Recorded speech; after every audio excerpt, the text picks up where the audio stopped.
The sound Come on, came boy, let's first. go. Before the woman, before the cabin, before the story that would Oh outlive boy, them such a all. guy. There was the sound, metal You're so striking fast clay, today. a shovel blade biting into earth that did not want to be moved. Steady, slow, heavy. One strike every 4 seconds. The rhythm of someone who had been digging for a long time and intended to dig for a long time more. September 1886. The Gallatin Valley, Montana Territory. The sky stretched blue and endless above the cabin, the kind of blue that made men believe in paradise and forget that paradise had seasons. The mountains to the west stood purple against the horizon, silent witnesses to everything that happened in the valley below. They had seen ice ages come and go. They had seen oceans rise and fall. They would see this too. Ingrid Lindgren was 28 years old, and she was building a grave for food instead of people. The cabin sat on 60 acres of Montana grassland, positioned where the valley floor began its slow climb toward the timberline. One room, pine logs chinked with mud and horsehair the way her people had built in Sweden before anyone alive could remember. A door that faced east to catch the morning sun. A window that faced west to watch the weather come in over the peaks. And now in the center of the floor, a hole, 8 feet deep, 4 feet wide, 6 feet long, the dimensions of a root cellar, the dimensions of preparation, the dimensions of a woman who had learned the hard way what happened when winter lasted longer than your food. Ingrid had been digging for 3 days. Her dog sat at the edge of the hole, watching her with yellow eyes that never blinked. A gray-black hunting dog with a torn ear and the calm disposition of an animal that had seen things and decided that watching was better than participating. His name was Odin. Her husband, Henrik, had brought him home as a puppy 2 summers ago, carrying him inside his coat on a cold March evening, setting him down by the fire and laughing at the way the pup stumbled on legs too big for its body. Henrik was gone now. Odin remained. The shovel struck clay. The clay surrendered another inch.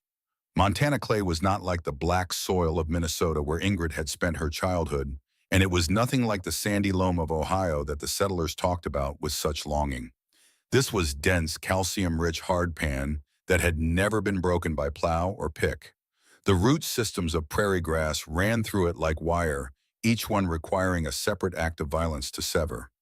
Ingrid chopped through those roots with the edge of her shovel.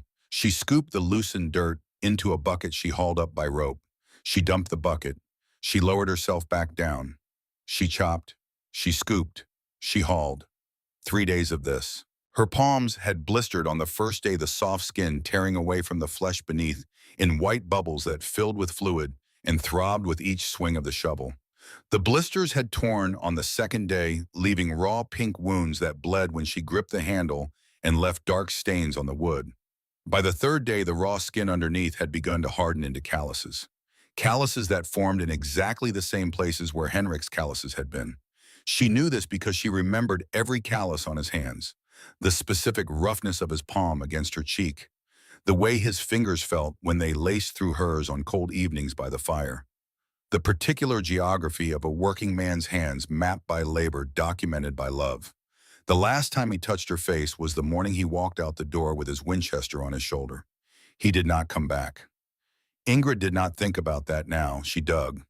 The walls of the pit were straight and clean.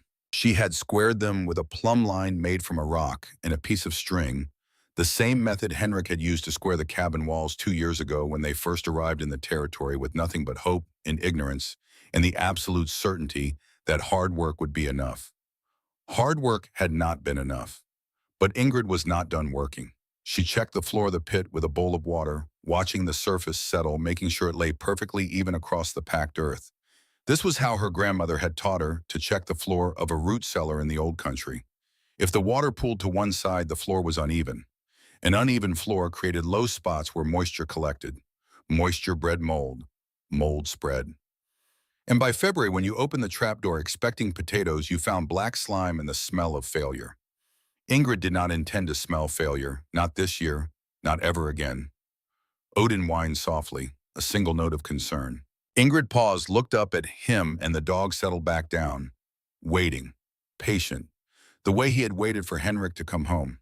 The way he still sometimes waited at the door when the wind blew a certain way, carrying a scent that existed only in memory. She climbed out of the pit and sat on the edge, her legs dangling into the darkness. The cool air rose around her ankles like water, carrying the mineral smell of clay and the faint sweetness of the earth itself. 43 degrees down there, maybe 45. The temperature would hold steady through the winter, regardless of what happened above. That was the point. That was what her grandmother had taught her 30 years ago, in a cabin not so different from this one, 1,000 miles east and a lifetime away. Grandmother Astrid. Ingrid closed her eyes and remembered. She was 7 years old. The cabin in Minnesota smelled of wood smoke and boiled turnips and the particular mustiness of wool blankets that had been slept in by too many people for too many winters. Grandmother Astrid sat by the fire, her hands twisted into claws by 6 decades of Scandinavian farm work, her eyes clouded by cataracts that turned the world into shapes and shadows. But her mind was clear. Her mind was a vault of knowledge accumulated across 83 years of surviving in places that wanted you dead. She drew diagrams in the dirt floor with a stick, simple shapes, a rectangle for the pit, lines for the walls, marks for the depth. 8 feet down, the old woman said in Swedish, the language of instruction, the language of things that mattered too much for English. That is where the earth stops caring about the weather. Below 8 feet, the temperature holds steady, 40 degrees in winter, 55 in summer, cool enough to keep potatoes firm through March, warm enough that nothing freezes solid. Ingrid watched, Ingrid listened. You line the walls with straw and sawdust, Grandmother Astrid continued. You lay planks across the bottom. You build shelves from scrap lumber. And then you fill it. She paused, her clouded eyes fixed on something Ingrid could not see. You fill it until there is no more room, and then you find more room, and you fill that too. Ingrid remembered every word. She remembered because her grandmother spoke them only once and expected them to be remembered. This was how knowledge passed between generations in families that had survived famines. No repetition, no negotiation, no luxury of forgetting. You heard it once. You kept it forever. Because the next time you needed it, there would be no one left to ask. The shovel struck clay. Ingrid opened her eyes. The sun had moved while she remembered. Shadows lengthened across the cabin floor. The rectangle of light from the west-facing window had shifted toward the door, marking time the way a sundial marks time silent and absolute. She climbed back into the pit and resumed digging. By evening, she had reached the full depth, 8 feet exactly. She stood at the bottom and looked up at the square of darkening sky above her, framed by the edges of the hole. The first stars were appearing. Odin's face peered down at her, his torn ears silhouetted against the twilight. She had dug through 3 different layers of earth to get here. The first 2 feet were topsoil mixed with decomposed grass, the accumulated organic matter of 10,000 years of prairie. Dark and rich, it came up easily, almost willingly, as if the earth wanted to help. The next 4 feet were clay, dense orange-brown streaked with minerals that glittered faintly in the afternoon light. This was where the work became war. Every shovelful was a battle. Every inch of depth was a victory extracted through sweat and torn skin and the absolute refusal to stop. The final 2 feet were hardpan, compressed earth that had not moved since the glaciers retreated. Ingrid's shovel rang against it like a bell. She switched to a pickaxe she had borrowed from the Hendersons 2 miles down the road, breaking the hardpan into chunks before scooping it out. Now she stood at the bottom, 8 feet below the surface of the world, and the temperature was exactly what Grandmother Astrid had promised. Cool, steady, indifferent to the seasons above. The earth at this depth did not know that summer was ending. It would not know when winter began. It simply held its temperature the way a mother holds a child, firm and constant and unwilling to let go. Ingrid spent the next week lining the pit. She had collected materials all summer, stockpiling them in the small shed behind the cabin, where Henrik's tools still hung on their pegs arranged in the exact order he had left them. Planks of pine from a collapsed barn 3 valleys over. Bales of straw purchased from a farmer in Bozeman who had looked at her with the particular expression men reserve for women doing things women were not supposed to do. Sawdust by the wagon load from the lumber mill, fine and golden and smelling of resin. She laid planks across the bottom of the pit, spacing them 1/2 inch apart to allow drainage.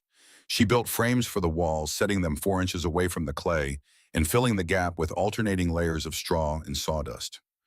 Insulation, the barrier between the steady temperature of the earth and the chaos of the world above. She built shelves from scrap lumber, 3 levels on each of the 4 walls, reinforced with brackets. She shaped herself in the small forge Henrik had built, but never finished using. The brackets were rough, asymmetrical, clearly the work of someone who had learned blacksmithing from necessity rather than training. But they held. That was all that mattered. The trap door came last. Ingrid cut it from a single piece of oak she had been saving for 2 years, a massive slab that Henrik had hauled back from a fallen tree and spent 3 weekends planing smooth. He had intended to make a table from it. A proper table, he said, for the proper house they would build when the farm started paying for itself. The farm never paid for itself. Henrik never built the table. Now the oak became a door set flush with the cabin floor fitted with hinges that Ingrid had taken from the shed door because she could not afford new ones. She attached a rope handle. She added a simple latch that could be lifted from below or above. She tested it a dozen times, opening and closing, listening to the sound of the hinges, feeling the weight of the wood in her hands. Heavy, solid, built to last, built to survive. And then she began to fill it. The potatoes came first. She had grown them herself, 500 plants in rows 12 inches apart and 4 inches deep, exactly as grandmother Astrid had taught. She had hilled them 3 times during the summer, building up the soil around the stems so to protect the developing tubers from sunlight that would turn them green and toxic. She had harvested them in August, before the first frost, working through the night with a lantern when the weather vane on the barn pointed north and the temperature dropped faster than she expected. 400 pounds of potatoes. She sorted them by size. The small ones would spoil faster and needed to be eaten first. The large ones would keep until March if stored properly. She packed them in burlap sacks, 5 pounds per sack, 80 sacks total. She carried them down the ladder one at a time, stacking them on the lowest shelf where the temperature was coldest and most stable. The turnips came next, 60 pounds hard and dense, capable of lasting until spring if kept below 50 degrees. She packed them in straw-lined crates, each turnip separated from its neighbors by a layer of dry grass to prevent the spread of rot if one went bad. Carrots, 40 pounds, packed in sawdust to wick moisture away from the skins. Cabbage, 30 heads, each one wrapped individually in newspaper that Ingrid had collected from the general store in town. The owner had looked at her strangely when she asked for his old papers. She did not explain. She did not owe explanations to anyone. Dried beans in cloth bags, 30 pounds, smoked meat hanging from hooks driven into the wooden walls, venison from a deer she had shot in June, a clean kill at 80 yards with Henrik's Winchester.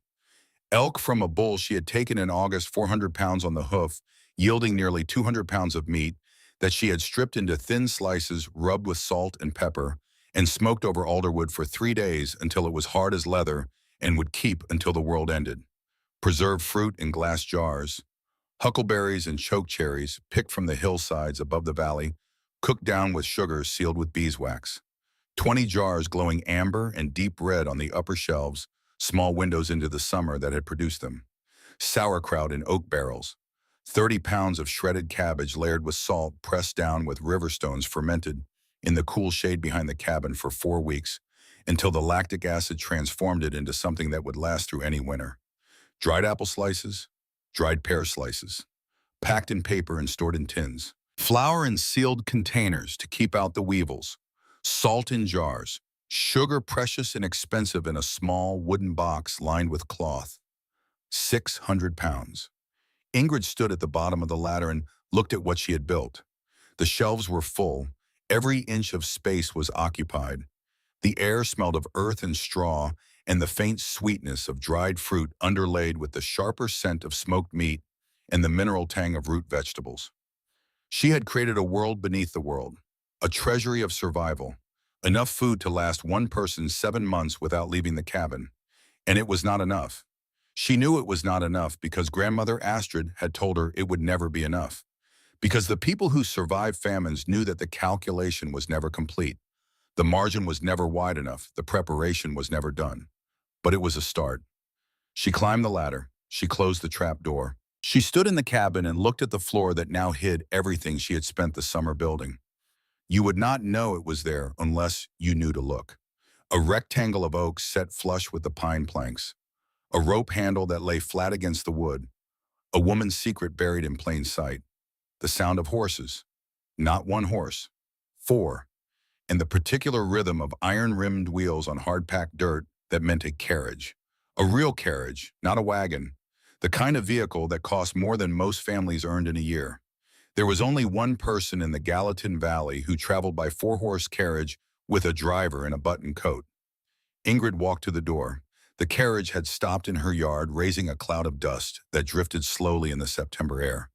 The driver sat rigid on his seat, staring straight ahead with the practiced blankness of a man who was paid to see nothing and remember less. The horses stamped and snorted, their coats gleaming with the kind of shine that came from daily brushing and grain-fed health. The carriage door opened. Cordelia Ashford stepped down without waiting for the driver's hand. 34 years old, black hair curled tight and pinned high in a style that had probably been fashionable in Boston 2 years ago and was certainly fashionable nowhere in Montana Territory. She wore a cameo brooch carved from ivory at her throat, a small oval portrait of a woman in profile that probably represented someone's grandmother or someone's idea of classical beauty. Her dress was dove gray silk with 16 buttons up the front, each one covered in matching fabric. Her shoes had heeled soles designed for cobblestone sidewalks, not for the dirt and grass and occasional mud of a Montana farmyard. She was beautiful in the way that expensive things are beautiful, with a perfection that suggested money had been spent to achieve it and would need to be spent continuously to maintain it. She looked at the cabin. She looked at Ingrid standing in the doorway. She looked at the dress Ingrid wore, plain cotton, stained with dirt and sweat, from 3 days of digging, hanging loose on a frame that had grown lean from months of physical labor. Her nose drew tight, the involuntary expression of someone confronted with something they find distasteful but must acknowledge exists. Mrs. Lindgren, her voice carried the bright clarity of a woman who had grown up in parlors where projection was considered a social grace. Every syllable crisp and deliberate, designed to be heard across crowded rooms by people who mattered. Ingrid said nothing. She waited. "I have been hearing the most extraordinary things about you." Cordelia stepped closer but did not step inside. The threshold of a dirt floor cabin was apparently a border she preferred not to cross. Her silk dress would get dirty. Her heeled shoes would collect mud. The carefully maintained perfection of her appearance would be compromised by proximity to actual life. "People are saying you have been buying every potato and turnip and cabbage in the valley. My husband says you have been drying meat since June. He says you have enough food buried under this cabin to feed an army." Ingrid leaned against the doorframe. "Storing food," she said. Her voice was flat, uninfected. The voice of someone stating a fact that required no justification and invited no discussion. "For winter. Winter is 5 months away." "Yes," Cordelia laughed. It was a short sound, bright and sharp.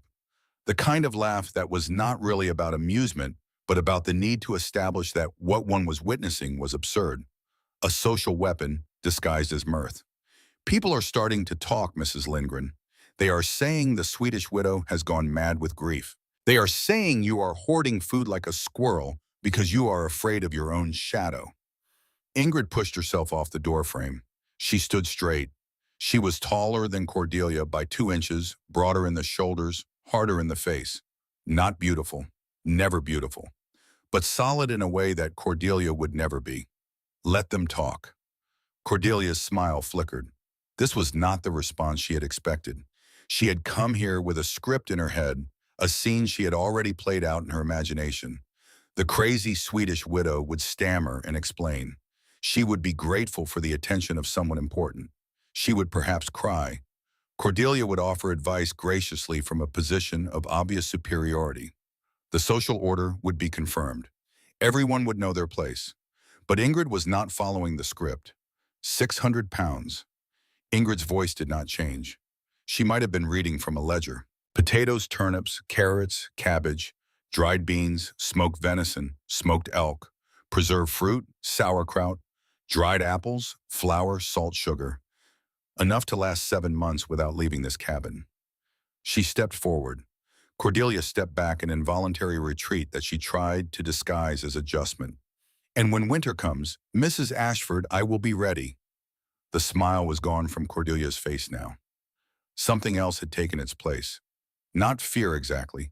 Cordelia Ashford did not fear women who lived in dirt floor cabins and wore stained cotton dresses. But there was a flicker of something in her eyes. Uncertainty, perhaps.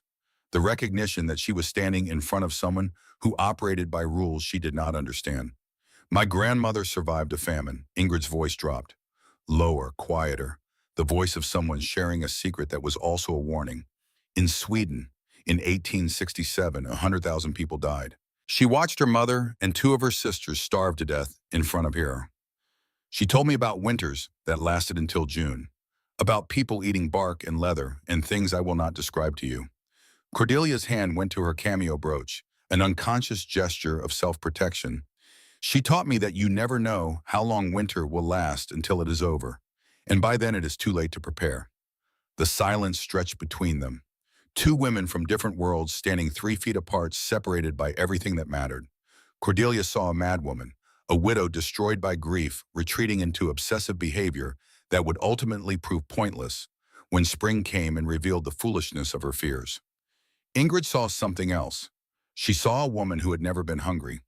She saw it in the way Cordelia held herself, in the unconscious assumption that her body would always be fed and warm and clothed in silk. She saw the absolute absence of the particular tension that lived in the shoulders of people who had known want. Cordelia Ashford did not know what it felt like to count potatoes. She did not know the specific mathematics of survival, how many calories a person needed to stay alive through a Montana winter, how many pounds of dried meat equaled how many days of continued breathing. She did not know these things because she had never needed to know them. She assumed she never would. This is not Sweden, Mrs. Lindgren. Cordelia's voice had recovered its brightness, its social certainty, its absolute confidence in the rightness of her position. This is America. This is Montana. We have trains. We have telegraphs.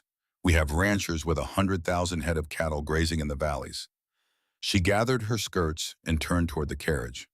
We have civilization. She paused at the step, one hand on the lacquered door, and looked back at Ingrid, standing in the doorway of her cabin with her stained dress and her calloused hands and her 600 pounds of food buried beneath the floor. When spring comes and you are sitting on a mountain of rotting vegetables, I hope you will remember this conversation. I hope you will realize how foolish you have been. The carriage door closed. The driver clicked his tongue. The four horses leaned into their harnesses, and the carriage rolled away, raising dust that hung in the September air like a judgment. Ingrid watched it go. She watched until the carriage was a small dark shape on the road that led to the Ashford Ranch, that massive spread of land and cattle and money that Cordelia's husband Aldrich had built with ambition and credit, and the absolute certainty that the grass would grow forever and the cattle would never die. Then she went back inside. She opened the trapdoor. She descended the ladder into the cool darkness where the air was steady and the temperature held constant and the food waited on its shelves like soldiers waiting for orders. She counted potatoes, turnips, carrots, cabbage. She counted because counting was the only thing she knew how to do, because counting was what her grandmother had done during the famine of 1867, because counting was what people did when the world was falling apart and they needed something to hold on to that would not change its mind or break its promises or disappear into a blizzard and never come back. She counted because Henrik was dead and the child was gone, and the only thing left was preparation. And preparation could be counted. Odin lay at the edge of the trapdoor, his yellow eyes watching her in the dimness. He had not moved since Cordelia arrived. He would not move until Ingrid came back up. This was his function now, watching over her the way he had watched over Henrik. The way he would watch until his own breath stopped and the yellow eyes closed forever. Ingrid finished counting. She climbed the ladder. She closed the trap door. She stood in the cabin and thought about what Cordelia had said. Civilization. The word hung in the air like smoke. Cordelia believed in it the way some people believed in God. Trains and telegraphs and 100,000 head of cattle. The infrastructure of comfort. The architecture of assumption. Ingrid did not believe in civilization. She believed in the thing that Cordelia could not see because she had never needed to see it. The thing that waited behind the mountains where the weather came from. The thing that did not care about trains or telegraphs or the elaborate machinery of human confidence. Winter. Not the word. The reality. The 40 below zero that turned breath into ice crystals before it left your mouth. The snow that fell for weeks without stopping, burying everything in white silence. The wind that came down from the peaks and found every crack in every wall and every gap in every door and reminded you that you were small and temporary and absolutely at the mercy of forces that did not negotiate. Ingrid had seen what winter could do. She had seen it 7 months ago on a morning in February when the world was white and the temperature was something that numbers could not adequately describe. She had seen it standing 2 miles from this cabin, looking at something that had once been her husband. Pause. What you need to understand about the winter of 1885 to 1886 is that it was not normal. The old-timers called it a shirt-sleeve winter. Mild temperatures, snow that came and went, roads that stayed passable, cattle that grazed through January on grass that never fully disappeared. It was the kind of winter that made people believe Montana was livable, that made them forget what the territory could become when it decided to remind them who was in charge. Henrik Lindgren arrived in Montana in the summer of 1884. He was 27 years old, the son of a wool merchant in Gothenburg who had never missed a meal and never known want and never been forced to reckon with the reality that the world contained forces that did not respond to good intentions or hard work, or the simple belief that tomorrow would be better than today. He met Ingrid at a Lutheran church gathering in Minneapolis in 1881. She was 23. He noticed her because she was the only woman in the room who was not talking. She sat in a corner with a cup of coffee that she held with both hands, watching the room the way a person watches a river, alert to the current, reading the flow. He walked over and introduced himself. She looked at him with those ice blue eyes and said nothing for so long that he almost walked away. Then she said 4 words. "You have never been hungry," not as an insult, not as an accusation, as a fact, stated plainly. The way one might note that the sky was blue or the coffee was hot, Henrik laughed because he did not know what else to do with a sentence like that. And then he sat down beside her and they talked for 3 hours. By the end of those 3 hours, he knew 2 things. First, that this woman frightened him in a way that he found completely compelling. She saw things he did not see. She knew things he did not know. She carried a weight in her eyes that suggested she had survived experiences he could not imagine. Second, that marrying her would be like marrying a book he could never finish reading. Every page would reveal something new. Every chapter would challenge something he thought he understood. They married in the spring of 1882. They came to Montana in the summer of 1884. Henrik saw paradise, long summers, rich soil, endless grass stretching from the mountains to the horizon.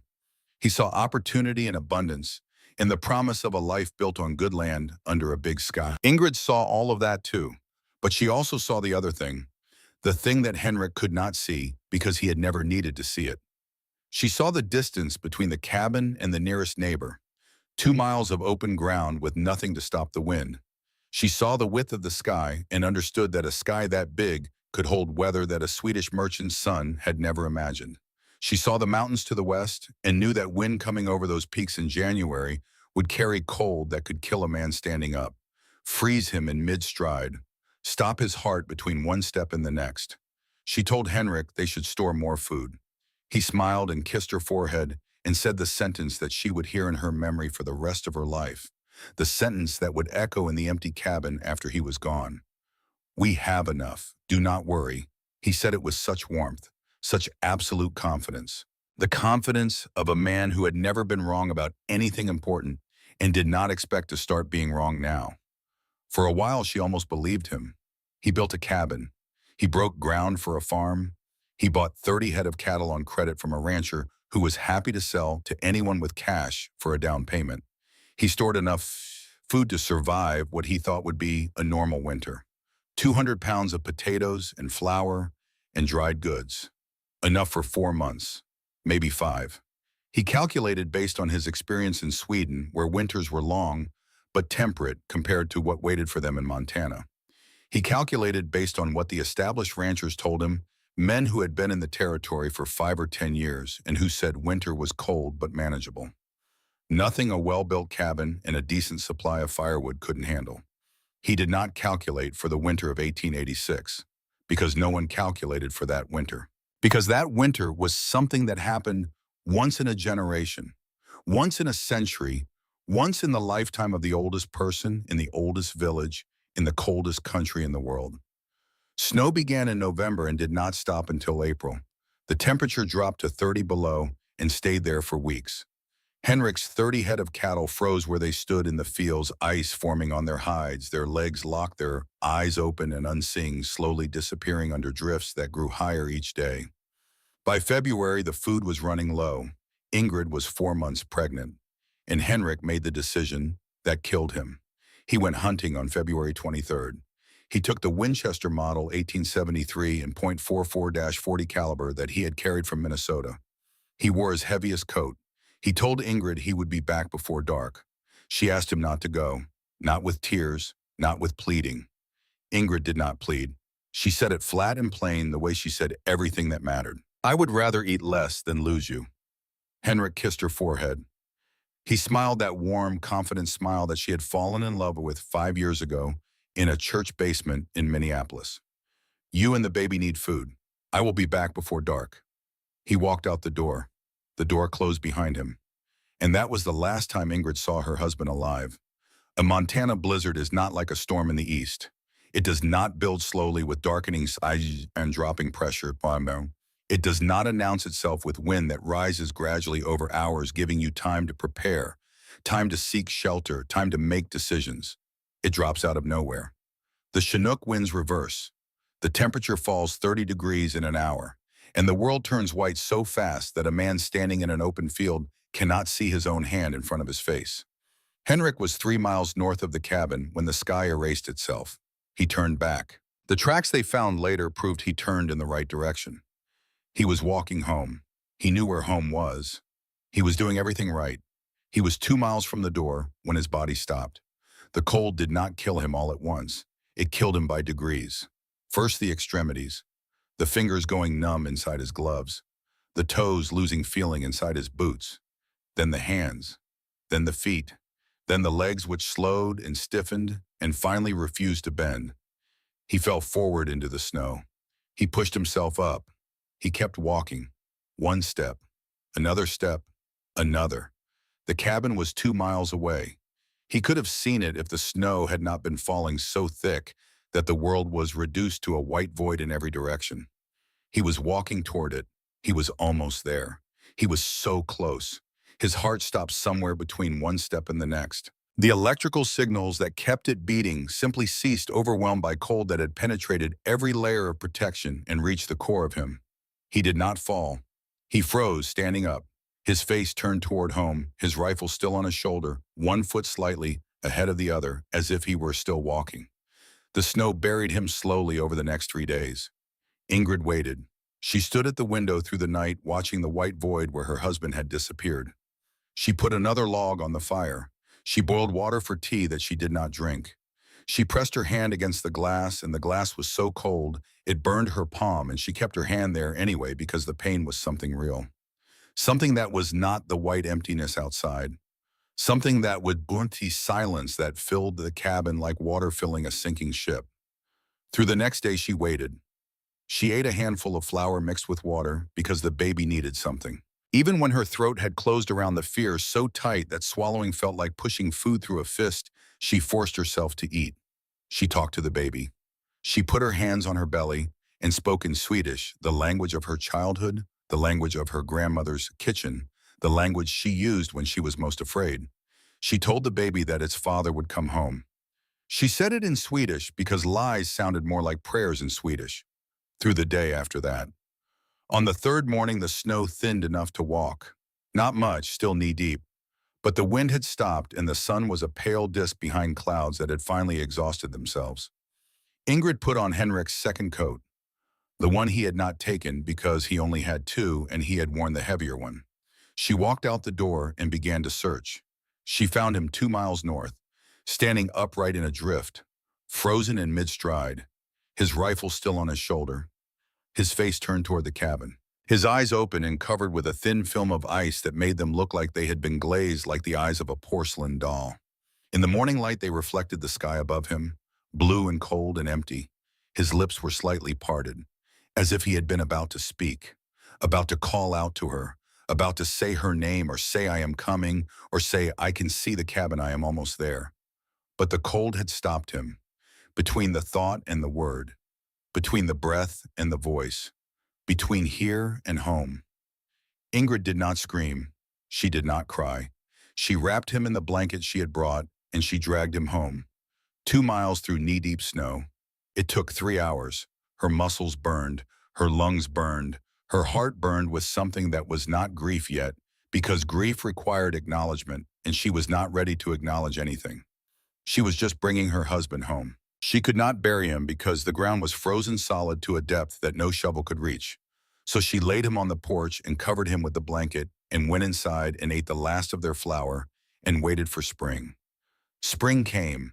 The ground thawed. She dug a grave behind the cabin, 6 feet deep, 3 feet wide, long enough for a man who stood 5 feet 11 inches and had died with his arms at his sides. She buried Henrik Thornton on the first day the earth would take him, and 3 weeks later, she lost their child. She did not speak of this to anyone. There was no one to speak to.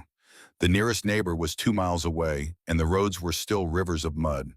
She was alone in the cabin when it happened, alone on the floor, alone with the blood and the pain and the absolute certainty that her body had finally surrendered the last thing it had been holding. She lay on the floor for 3 days. On the fourth day, she stood up. She boiled water. She made broth from dried meat she had found in the neighbor's abandoned cabin, walking through snow to take what no one was using anymore. She drank it. She cleaned the floor. She opened the door and looked at the world outside, still white in patches, still cold, still utterly indifferent to what had happened inside these walls.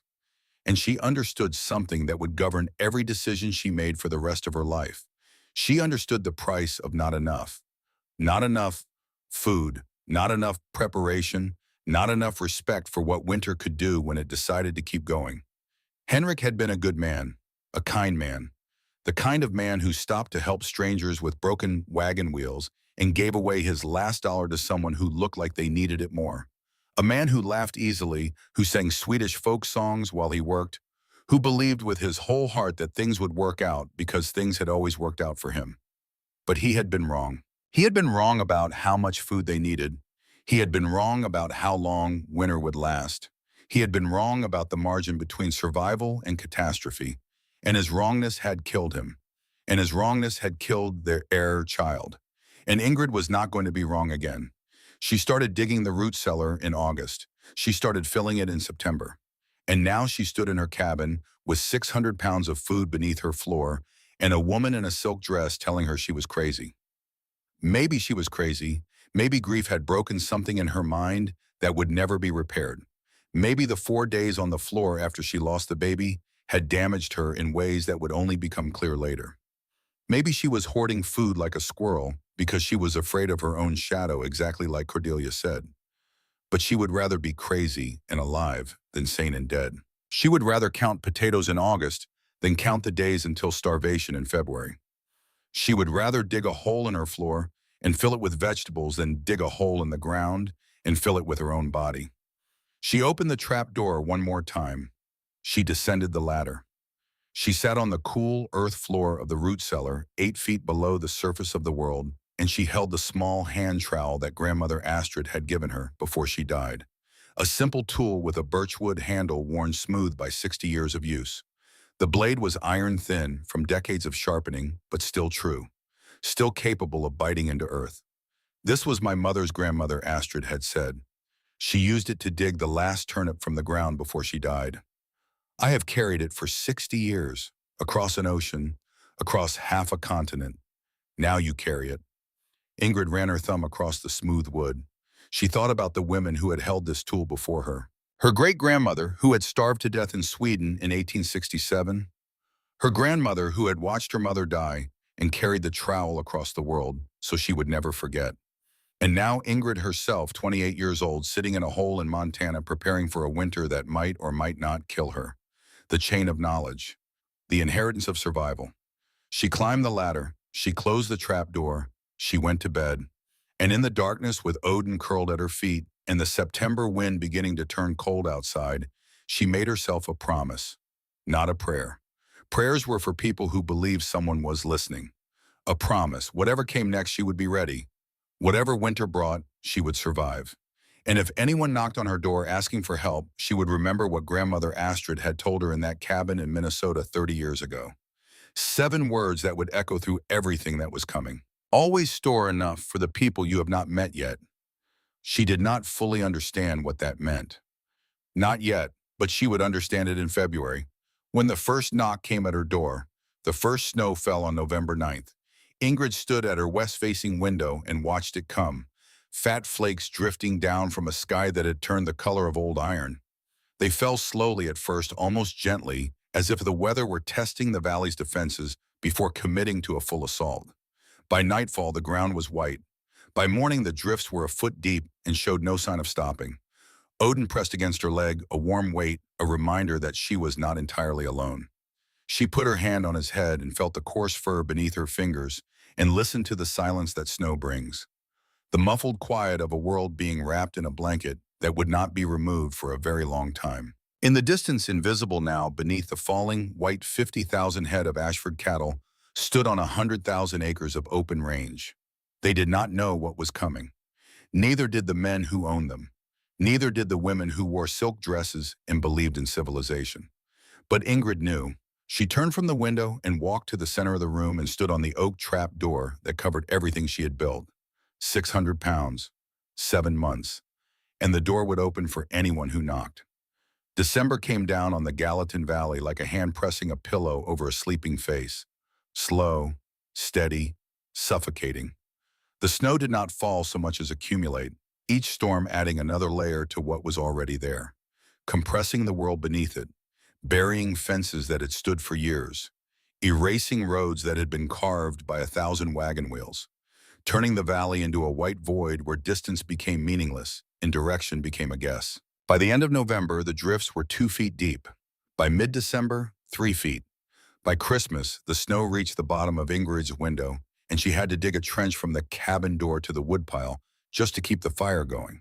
The temperature fell with the snow, 20 below in early December, 25 by the second week, 30 below by Christmas Day, when Ingrid sat alone in her cabin with a bowl of potato soup and listened to the silence that was not really silence, but the sound of a world holding its breath. 40 below by New Year. At 40 below, the rules of the physical world begin to change. Water thrown from a pot freezes before it hits the ground, shattering into ice crystals that scatter across the snow like broken glass. Trees explode in the forest, their frozen sap expanding until the trunks split apart with sounds like rifle shots that echo across the valley and roll down into the lowlands where the cabins huddle against the cold. At 40 below, metal burns exposed skin on contact.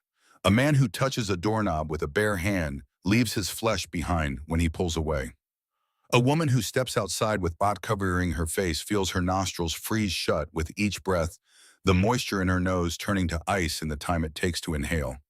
At 40 below, death is not a possibility. It is a presence. It stands at the edge of every shadow. It waits in every drift. It watches through the ice that forms on the inside of windows, patient and unhurried, knowing that eventually everyone makes a mistake. Ingrid did not make mistakes. She had learned from the biggest mistake of her life, and she had paid for that education with everything she loved. Now she moved through her days with the precision of a machine. Wake before dawn, add wood to the fire, pine first for quick heat, then Douglas fir for the slow burn that would hold the cabin warm for hours. Fill the kettle from the water barrel. Melt snow to refill the barrel. Eat a small bowl of porridge with dried apple for sweetness. Then descend into the pit. Every morning she opened the trap door and climbed down the ladder into the darkness. Every morning she counted potatoes, turnips, carrots, cabbage, dried beans, smoked meat, preserved fruit. The numbers changed slowly, a few pounds each day. The gradual mathematics of survival.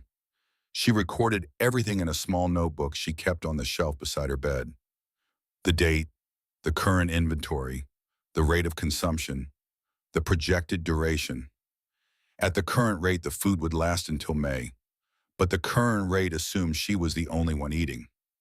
The cattle died first, not all at once. not in a single dramatic moment that could be witnessed and mourned and remembered. They died the way everything dies in a Montana winter, slowly, silently, one by one until the ones became dozens and the dozens became hundreds and the hundreds became thousands. Here is something most people do not understand about cattle in a blizzard. They do not run. They do not panic. They do not try to escape. They stand where the last grass was and they wait for it to come back. The grass does not come back. The snow covers it. The ice seals it. The cold preserves it beneath a layer of white that might as well be concrete.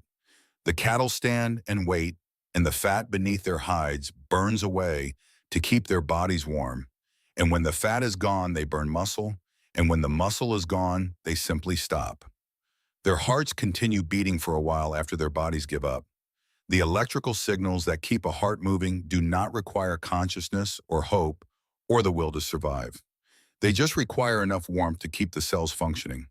When the warmth is gone, the signals stop, and the cattle freeze where they stand.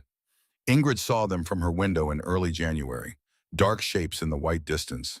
The Ashford herd, 50,000 head that had grazed the valley since summer, now scattered across the frozen range like monuments to miscalculation. They stood in groups of 10 or 20, clustered together for warmth that no longer existed. Their heads were bowed, their legs were locked. Ice formed on their hides in layers that thickened each night until the animals looked less like cattle and more like sculptures carved from something that was not quite stone and not quite flesh. The snow drifted around them and over them. By mid-January, you could walk across a field that held 200 dead animals and see nothing but white mounds, with the occasional horn or ear tip breaking the surface like a dark accusation pointed at the sky. Ingrid watched from her window and thought about Aldrich Ashford. She had never met the man. She knew him only through his wife, through the carriage with 4 horses, through the cameo brooch and the silk dress, and the absolute confidence that civilization would provide. But she knew men like him. Henrik had been a man like him, full of optimism, full of plans, full of the unshakable belief that hard work and good intentions would be enough. Aldrich Ashford had 50,000 head of cattle in October. By January, he had significantly fewer. By February, he would have almost none.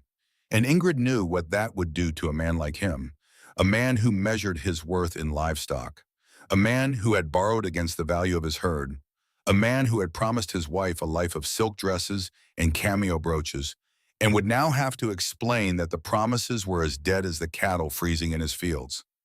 She did not feel sorry for him. She felt something else, something colder, something that lived in the part of her that had lain on the floor for 3 days after losing her child, staring at the ceiling, waiting for a reason to stand up. She felt the recognition of a pattern. Men who believed winter would be kind. Men who calculated based on normal years. Men who trusted civilization to save them. The valley was full of such men. The valley would have fewer of them by spring. The first knock came on February 19th. Ingrid was sitting by the fire mending a tear in her dress when she heard it. 3 sharp raps against the wooden door. The sound was muffled by the snow piled against the outside wall, but it was unmistakable. Someone was standing on her porch. Someone had walked through 6 feet of snow and 40 below cold to reach her cabin. She set down the needle. She stood. She crossed the 12 steps from the fire to the door. She lifted the latch. The cold hit her face like a fist. And in the cold stood Cordelia Ashford.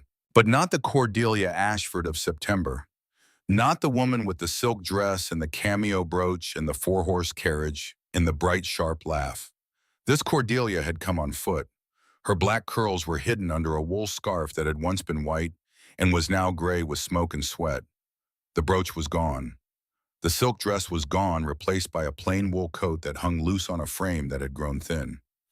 And her face, Ingrid looked at Cordelia's face and recognized it immediately.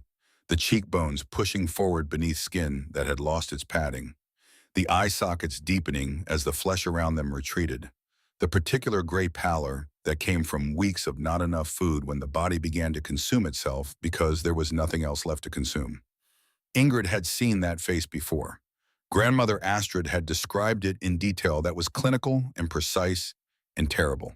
The progression of starvation, the stages of want, the way the human body announced its distress through changes in the architecture of the face. Ingrid had seen it in her own mirror 14 months ago in the cabin with Henrik dead on the porch and the flower almost gone, and the baby still inside her, still alive, still needing calories that she did not have to give. Now she saw it on the face of the woman who had called her crazy. Mrs. Lindgren. Cordelia's voice was different too, stripped of its Boston projection, reduced to the bare minimum of sound required to form words, as if even the energy needed to speak was being rationed now, along with the flour and the sugar and the hope. I have come to ask for your help. Ingrid opened the door wider. The warmth of the cabin struck Cordelia like a physical force. She swayed in the doorway, one hand on the frame, her body registering the change from 40 below to 60 above in a single step, and not quite knowing what to do with the difference. Her eyes moved across the room. She saw the fire burning in the hearth with a steady orange glow that spoke of adequate fuel and careful management.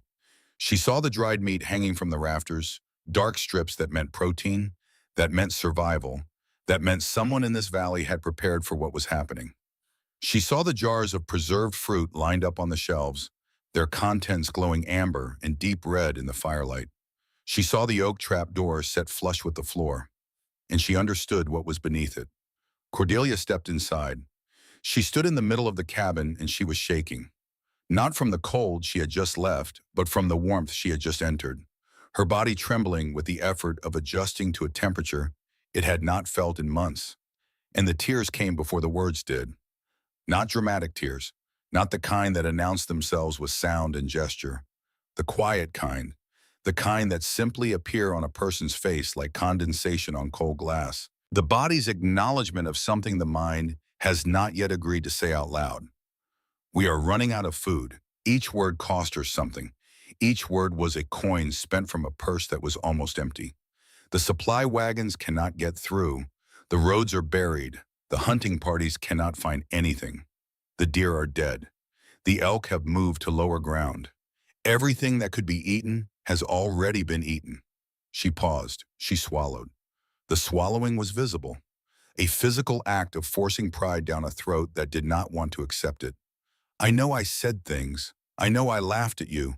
But my children are hungry, Mrs. Lindgren. They are getting that look in their eyes, that hollow look. And I do not know what to do. Ingrid walked to the center of the cabin. She bent down and lifted the trap door.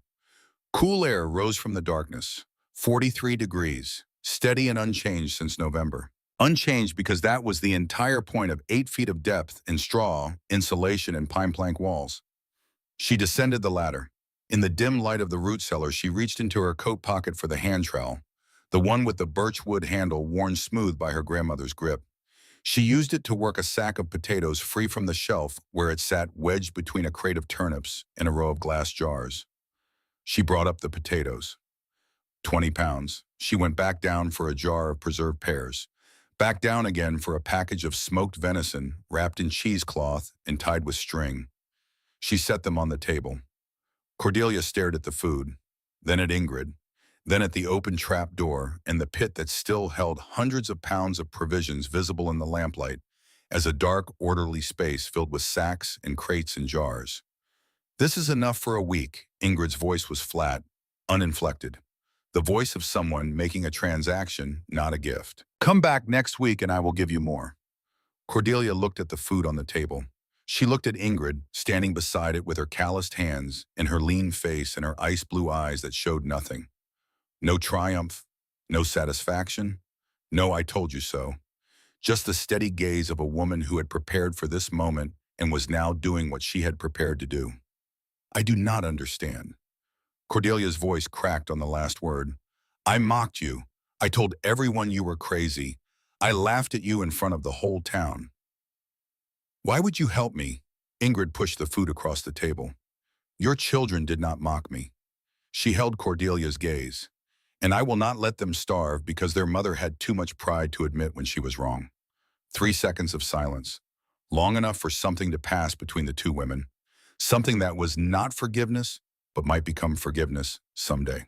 Something that was not friendship, but contained the seed of what friendship might grow from. Cordelia reached for the food. She held it against her chest with both arms. The way a person holds something precious.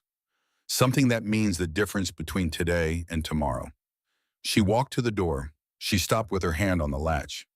She did not say thank you. What she said was smaller and harder and more honest than thank you. You were right about all of it. Then she stepped into the cold and disappeared into the white. Ingrid watched her go. Then she closed the door against the cold. She descended into the pit. She counted what remained. 580 pounds, still enough, for now. The Holbrooks came the following week.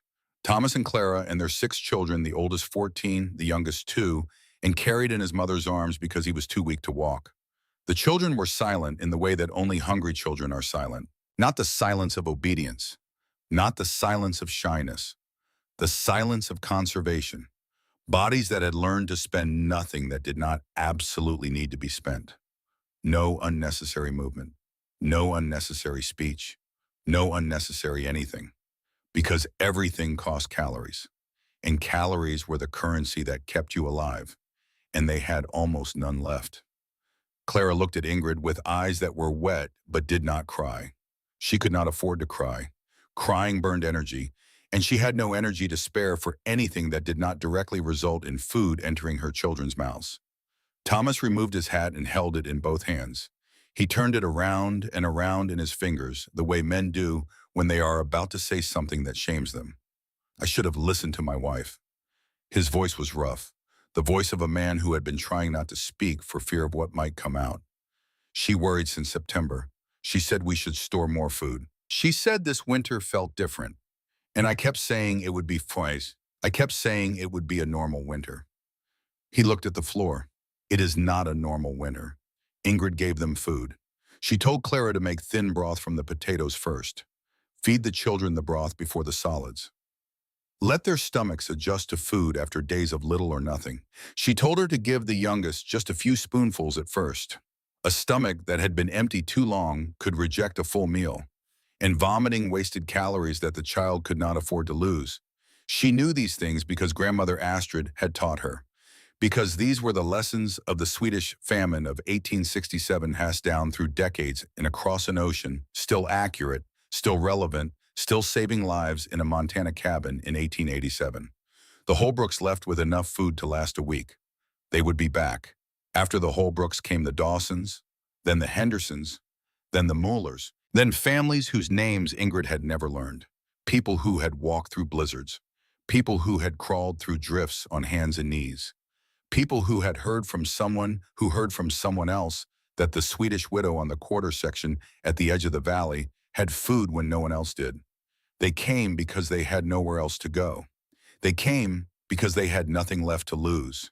They came because their children's eyes were getting hollow and their bodies were getting small. 11 families, 11 knocks on the door. 11 times Ingrid lifted the latch and looked at the face of hunger and opened the trap door and descended into the pit and brought up food that she had stored for this exact moment. She did not ask questions.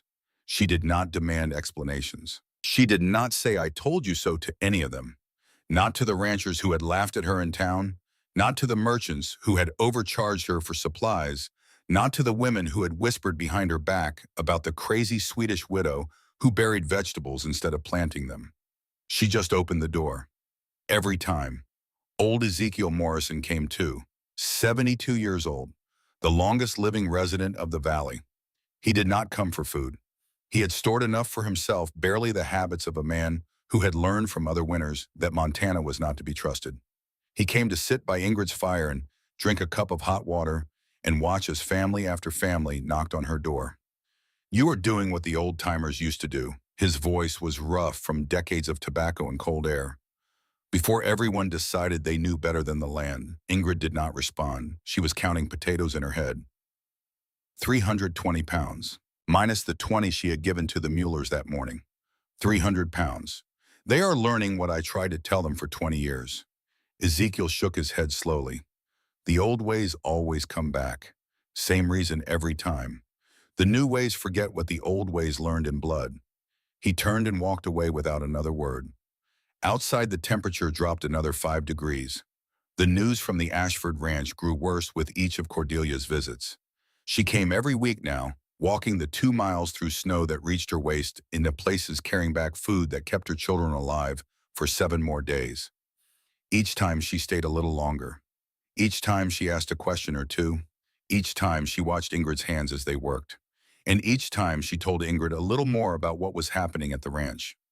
Aldrich has stopped riding out. This was early February. Cordelia sat at Ingrid's table, her hands wrapped around a cup of hot water, her face illuminated by the firelight. She looked less gaunt than she had in January. The food Ingrid provided was keeping her alive, but something else was dying in her eyes. He used to go out every morning with the men, 12 cowboys. They would search for living cattle in the drifts. Sometimes they found them. Sometimes they could save them. But now he just sits in his study, he stares at the ledger, he drinks whiskey, he does not speak to the children anymore. Ingrid listened. She had known men like Aldrich Ashford. She had been married to a man like him. Men who measured themselves by what they built. Men who could not imagine who they would be if what they built was taken away. The ledger is a record of everything we have lost. Cordelia's voice dropped to a whisper. 50,000 head in October. 42,000 in November. 31,000 in December. 20,000 in January. She paused. We are under 10,000 now, and most of those will not survive the week. Ingrid thought about the mathematics of ruin. A man who had borrowed $50,000 against the value of his herd. A man who now owed $50,000 on an asset that was dying in the fields, freezing into sculptures of ice and bone that would not stand up and breathe again no matter how hard anyone prayed. The banks will take everything. Cordelia's hands tightened around the cup. The house, the land, the furniture we brought from Boston, everything. She looked at Ingrid. I thought civilization meant we did not have to be afraid anymore. I thought trains and telegraphs meant the world was tame. I was wrong. Ingrid said nothing. There was nothing to say that Cordelia had not already said to herself. It happened on a Thursday in April. Cordelia came to the cabin earlier than usual. She did not knock. She pushed through the door and stood in the middle of the room, and she was shaking her face. Wet, her breathing coming in short gasps that were not quite sobs, but contained everything that sobs contained. Ingrid set down the sock she was mending. She stood. She waited. Cordelia tried to speak. The words would not come. They backed up in her throat like water behind a dam, pushing and pressing and finding no way through. Finally, she managed a single syllable. Aldrich. She did not need to say more. Ingrid looked at Cordelia's eyes and saw in them something that went beyond hunger and exhaustion and the slow erosion of pride. She saw the specific devastation of a woman who had just witnessed something that could not be undone. Ingrid reached out and took Cordelia's arm and pulled her inside and closed the door against the cold. Cordelia sat at the table and told it in pieces. Not in order, not coherently. The way a person tells something that has just happened and has not yet become a story. When it is still raw and jagged and the mind has not yet figured out how to arrange the fragments into a sequence that makes sense. He was in his study. The door was locked. He had locked it from the inside. Aldrich never locked doors. He was a man who believed in openness, in access, in the idea that people should be able to reach him whenever they needed. But yesterday the door was locked. And when I turned the handle and found it would not move, I felt something settle in my stomach. Not hunger, not fear, recognition. Like I knew what was on the other side. Like I had been waiting for this moment without knowing I was waiting. She stopped. She breathed. The children were napping upstairs. I had put them down because sleeping conserves calories, and sleeping children do not ask questions about why there is no bread. I was in the kitchen when I heard the sound. She looked at Ingrid. You know what a gunshot sounds like. You have fired Henrik's rifle. You know it is not like any other sound. It does not echo the way people think. It is flat, sharp, final. And it came from the study. Cordelia's hands gripped the edge of the table. I walked to the door. I stood outside it for 10 minutes. I counted them to 10 because I needed those minutes. I needed them to become the person my children would need when they woke up. Then I opened the door. She did not describe what she saw. She did not need to. Ingrid had found Henrik frozen in the snow, with his rifle on his shoulder and his face turned toward home. She understood that the specifics of a man's death mattered less than the fact of his absence. The sudden void in the architecture of a life where a person had been standing. The silence that fills a room when the last echo fades. Aldrich had used the Winchester he kept mounted above the fireplace, the one he had been prouder of than anything else in the house. He had the ledger open on the desk. He had been looking at the numbers. 50,000 in October. Nearly nothing in April. The arithmetic of ruin written in his own hand. Ingrid listened to all of this. She did not say, "I am sorry," because she could not make that true.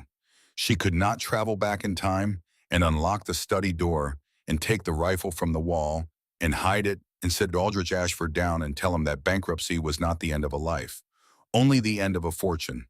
And the difference between those two things was the difference between something that could be rebuilt and something that could not. She did not say it will be all right because it would not be all right. Not for a long time. Perhaps not ever. A woman with 3 children and no husband and no money and no cattle and a house full of Boston furniture that was worth nothing in a territory where everyone was ruined was not going to be all right. She was going to survive or she was not. And the margin between those two outcomes was measured in pounds of food and the willingness to keep going when every reason to keep going had been taken away. Ingrid did what she knew how to do. She went to the trapdoor. She opened it. She descended the ladder into the pit where the air was 43 degrees and the light was dim and the food was almost gone. She used the trowel, Grandmother Astrid's trowel, the birchwood handle fitting her palm the way it had always fit her palm. She worked free nearly everything that remained.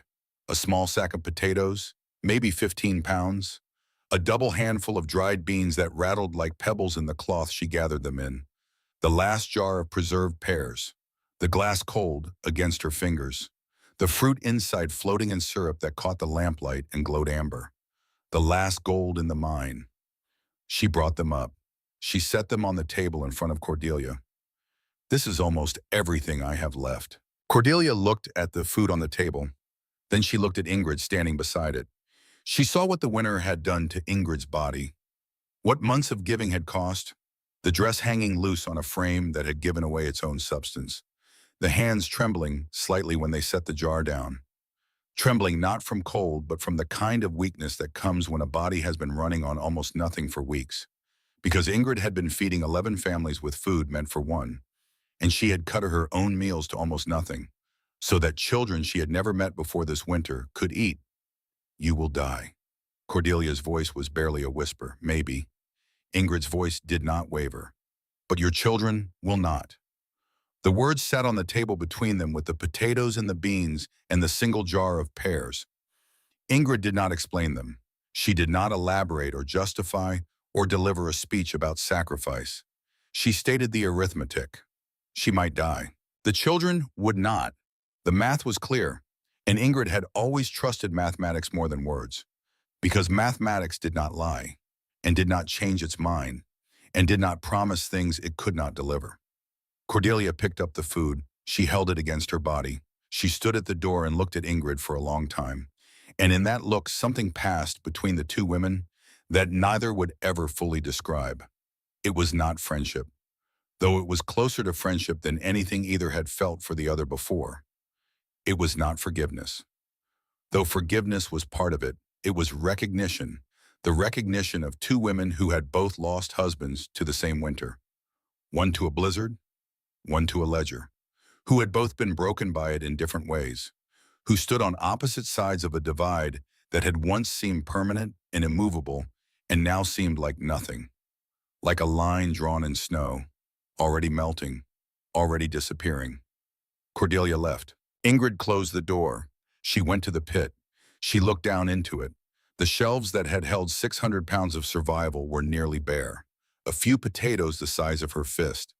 A scattering of beans, enough for 3 days, maybe 4 if she stretched it. And she would stretch it, because stretching was what she did. It was what her grandmother had done. It was what her grandmother's mother had done with the last turnip before she died. She sat on the edge of the pit with her legs hanging into the cold darkness. She held the trowel in both hands, the birchwood handle warm from her grip, the iron blade catching the firelight. And for the first time since she had dragged Henrik's frozen body across 2 miles of snow, for the first time since she had lain on the cabin floor and lost the child that had been growing inside her, Ingrid cried. Not for long, not with sound. She cried the way a person cries when they have been holding something so tightly and for so long that their hands have cramped around it and they cannot uncurl their fingers anymore. She cried because she was tired, tired of being strong, tired of being prepared, tired of being the one who opened the door and went down into the pit and brought up food and gave it away while her own body consumed itself. Tired of being right about winter, being right about preparation, being right about the fragility of civilization and the reliability of snow. It had not kept her warm. It had not filled the empty chair at her table. It had not brought back the husband or the child she had lost. Being right was just another word for being alone with accurate information. She wanted someone to be strong for her, just for one night, just for 1 hour. She wanted to sit in a chair and have someone bring her food and tell her she did not have to count it.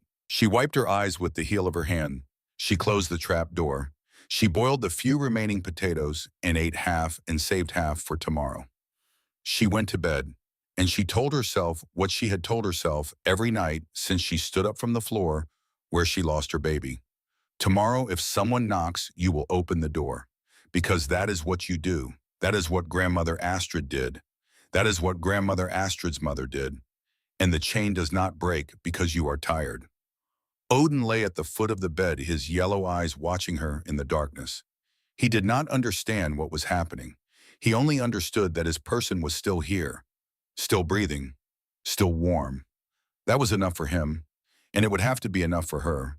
The pit held 30 pounds, 3 days, maybe 4, and outside the snow kept falling and the temperature stayed at 40 below, and the winter showed no sign of ending. 7 months. The winter lasted 7 months, November to May. No thaw, no break, no mercy. By March, the valley had become something out of a nightmare. The cattle carcasses that had frozen in January were buried under drifts so deep that entire herds had vanished beneath the white. The roads had been impassable since December. The railroad tracks were blocked by snow that the plows could not clear because the drifts reformed overnight faster than the machines could work. The supply wagons that Cordelia had believed in did not come. The trains that were supposed to connect Montana to civilization sat idle on tracks that had become rivers of ice. The telegraphs that were supposed to summon help transmitted messages into a void where there was no help to send. The entire system that people had trusted, the system of commerce and transportation and modern progress, had proven to be exactly what Ingrid had always known it was: a set of assumptions that winter did not share. You cannot eat a telegraph. You cannot heat a house with a railroad schedule. And when the temperature is 40 below and the snow is 6 feet deep, civilization is just another word for things that do not matter anymore. They called it the Great Die-Up, though that name would not come until later when people could bear to count what they had lost and give the counting a title. In some parts of Montana Territory, 90% of the cattle died that winter. Not gradually, not manageably, not in a way that allowed ranchers to adjust and adapt and salvage what they could. 90%. Think about what that number means. A man who owned 10,000 cattle in October owned 1,000 in March, and most of those 1,000 were too weak to stand and would be dead by April.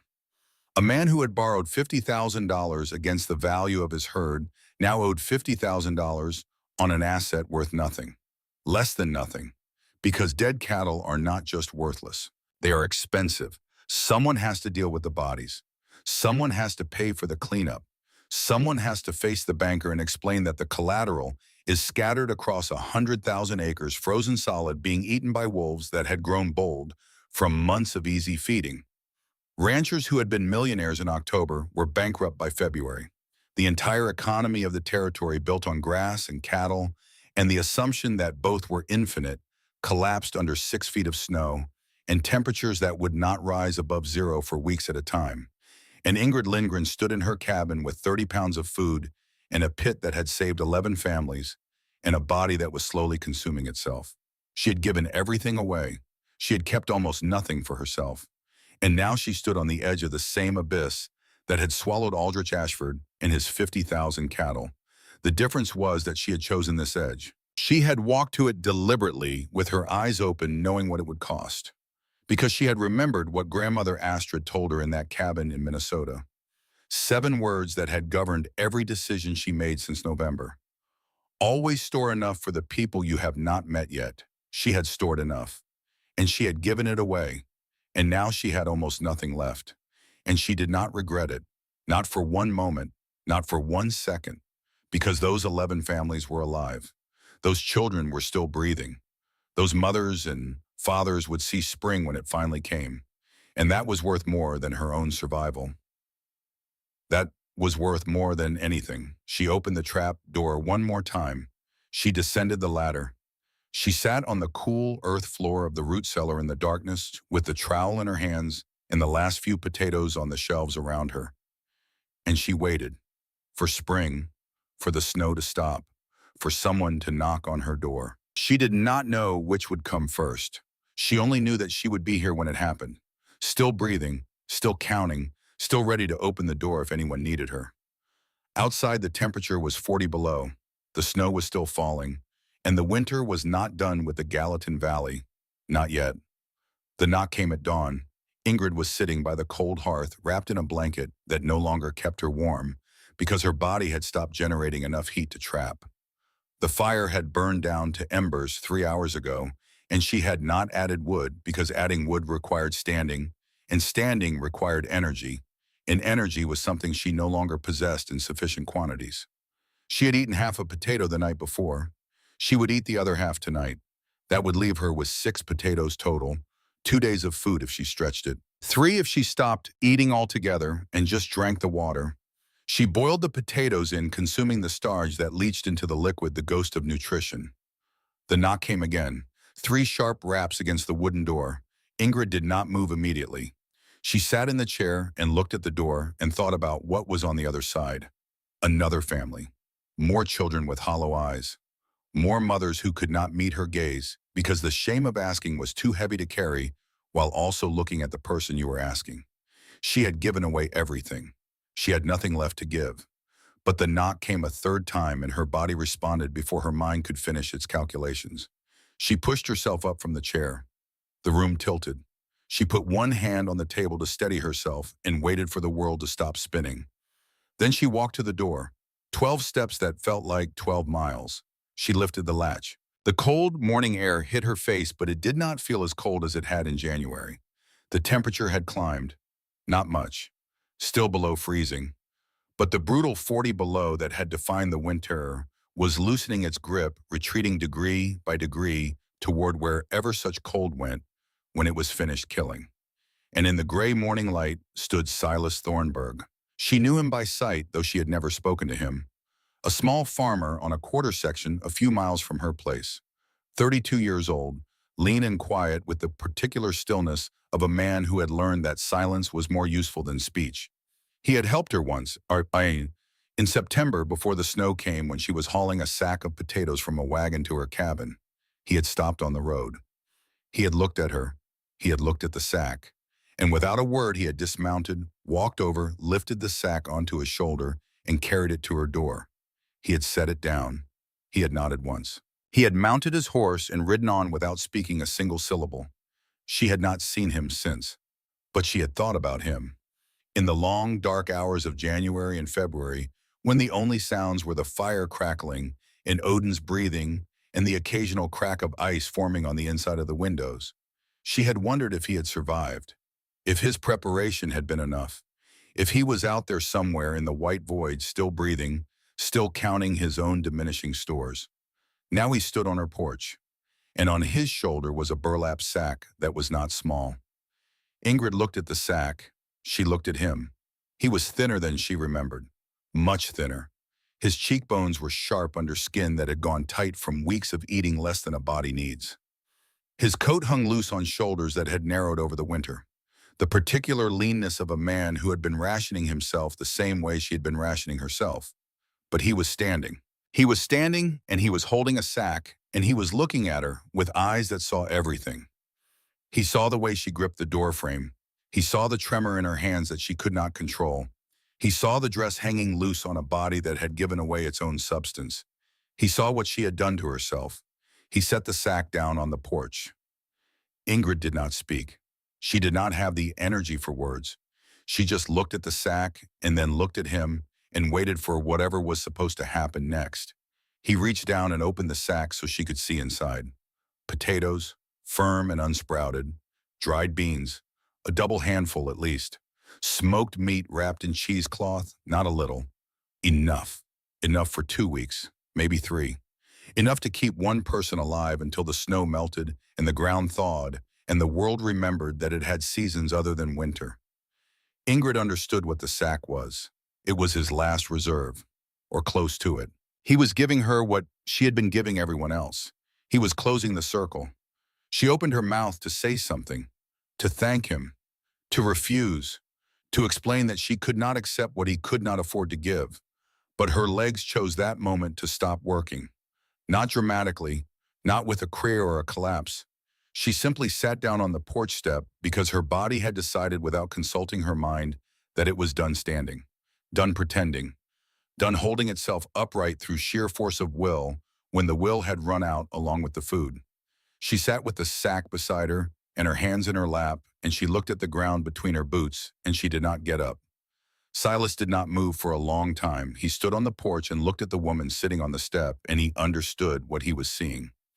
He was seeing the price of giving everything away, the physical evidence of what it looked like when a person had nothing left to stand on. Not food, not strength, not the particular stubborn energy that had kept Ingrid Lindgren upright and functioning and opening her door for 5 months while her body consumed itself to feed strangers. He sat down beside her on the step, not close, not touching, just beside her. The way two people sit on a bench when they both need to rest and neither wants to talk about why. He did not speak. He did not offer comfort. He did not say any of the things that well-meaning people say to exhausted people. Things like you need to rest and you have done enough and let someone else carry this for a while. He understood that Ingrid did not want words.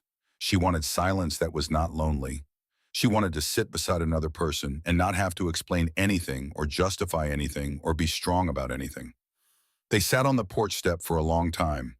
The April air was cold but not brutal. The worst of the winter had broken. Somewhere in the distance, beneath the snow that still covered the valley, water was beginning to move. The faintest sound of dripping. The whisper of a thaw that was still weeks away but already announcing itself in small ways that only people who listened to the earth could hear. Odin came to the door and lay down at their feet, his gray head resting on his paws. Patient, present, the way he had been present through all of it. Ingrid spoke first. I fed 11 families. Her voice was barely a whisper, rough from disuse. She had not spoken to anyone in days. I know. The pit is empty. I know. She turned her head and looked at him. At this man who had carried her potato sack in September and then disappeared and then reappeared at exactly the moment when she had nothing left. Aldrich Ashford shot himself. Silas was quiet for a moment. I heard a shot 2 weeks ago. I was not sure where it came from. They sat in silence again. Ingrid reached into her coat pocket. Her fingers closed around the trowel, the birchwood handle warm against her palm, the tool that had dug food out of the earth and given it away over and over until there was nothing left to dig. I do not know how to stop. It was the most honest thing she had said to anyone since Henrik died. Not I am tired, not I am afraid, not I need help, but I do not know how to stop. The confession of a woman who had turned preparation into a religion and giving into a compulsion and did not know who she was if she was not the person digging and counting and opening the door. Silas looked at her. His eyes were gray, the color of the winter sky, the color of weathered wood, the color of things that had survived. You do not have to stop. His voice was quiet, low, the voice of a man who measured his words the way she measured her potatoes. You just have to let someone dig beside you. He picked up the sack of food. He carried it inside. Ingrid heard him moving in the cabin, heard him opening the trap door, heard his boots on the ladder as he descended into the pit, heard the sound of potatoes being placed on shelves. He was filling her root cellar. He was putting food back into the space she had emptied, feeding other people. The sound of it, the quiet thud of sacks being set on wooden planks, was the most beautiful sound Ingrid had heard in months. More beautiful than birdsong. More beautiful than running water. More beautiful than any of the sounds of spring that were still weeks away. She pushed herself up from the porch step. Her legs shook, but they held. She went inside. She put water on the stove. She cooked porridge. 2 bowls. The first time in 7 months she had cooked for two. They ate in silence. The silence was not awkward. It was not heavy. It was the kind of silence that exists between people who understand the same things and do not need to explain them to each other. The way two people who speak the same language do not need to translate. When the bowls were empty, Silas stood. "I will come back next week." Ingrid looked at him. All right, but this time the words meant something different than they would have meant in March.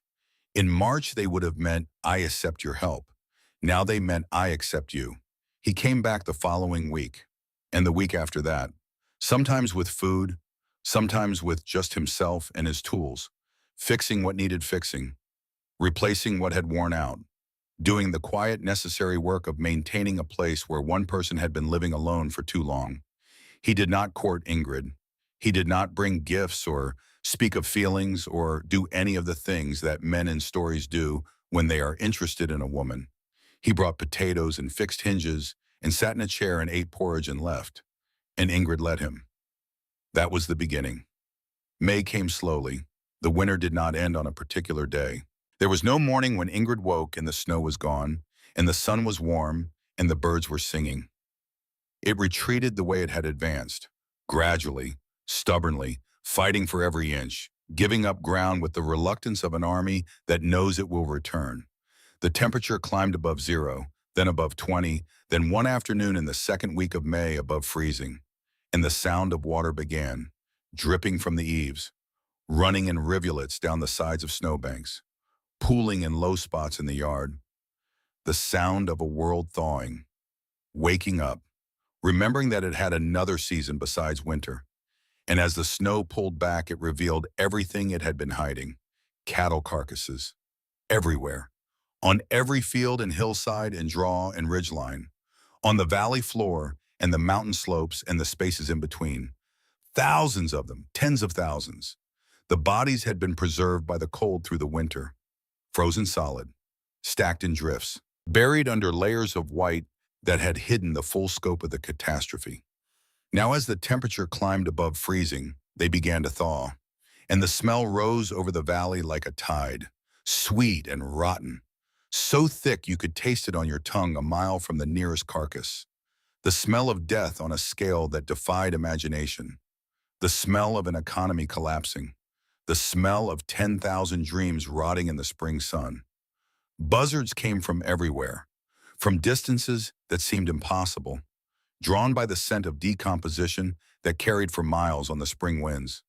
They circled in columns so dense they cast moving shadows on the ground, dark clouds drifting across a landscape that had no other clouds, just blue sky and sunshine, and the smell of death and the sight of bones. Ingrid watched from her window. She had survived. 11 families had survived because of her, and the valley would never be the same. The survivors emerged to count what they had lost. Ranchers who had been wealthy walked through their fields and found nothing but bones and hides stretched over frames that would never stand again. Cowboys who had ridden the range in summer, slept under stars, sung songs around campfires, now stood silent at the edge of pastures that had become graveyards. The mathematics of loss was simple and brutal. 90%. In some parts of the territory, 90% of the cattle died that winter. The banks that had lent money against livestock began to fail. The merchants who had extended credit to ranchers who could never repay went under. The entire economic structure of Montana Territory, built on the assumption that grass grew forever and cattle lived forever, crumbled, like a wall built on sand. But the small farms survived. The homesteaders who had root cellars and stored food and prepared for the worst.